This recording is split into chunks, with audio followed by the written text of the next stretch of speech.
Hi guys, good morning. For today's video, ato na ko ang pugad ng ibon ako ipakita sa inyo guys. Tara, let's go.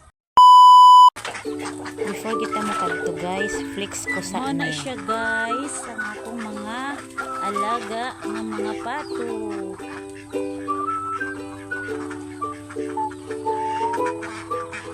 Twelve girls and 1 boys.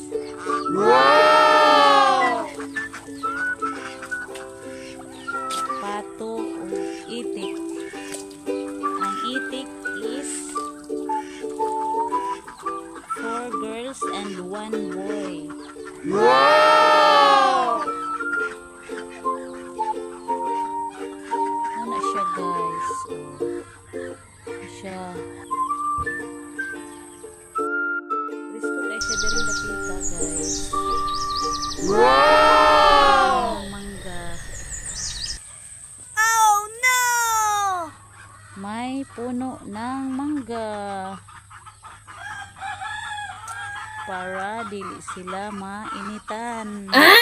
Pagatam na namo ng puno ng mangga. Wow! Aron dili sila mainitan kung init kayo ang panahon para maila kasilungan.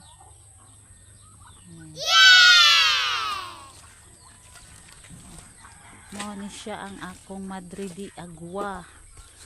Mani ang ipakaon sa baboy, manok, pato, itik. Mao ni siya. Oh, labong na kaayo, daghan na kaayong mga dahon. Apa. Ana apa. Oh. Og diring dapitat. Dia pagi diri puno gihapon ang mangga. Wow!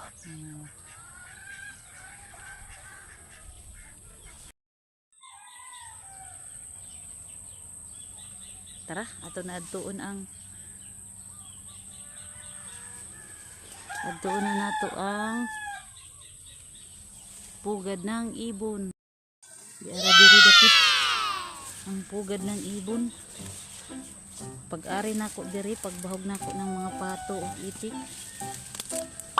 Nice! Lupad man. Yadida guys. Yadida. Yadida. Okay, takita sa iyo. Takita sa iyo ha. Kay naana. Wow! Siya nga puno. Naipugad na.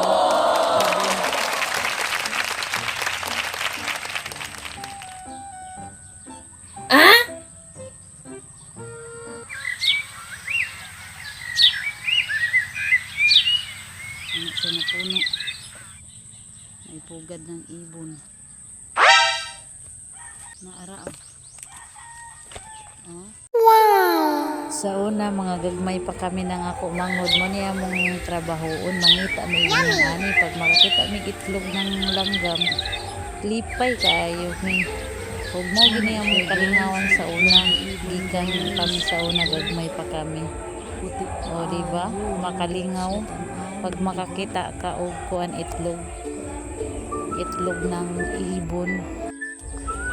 Thank you for watching guys, bye bye. Please like, share, and subscribe.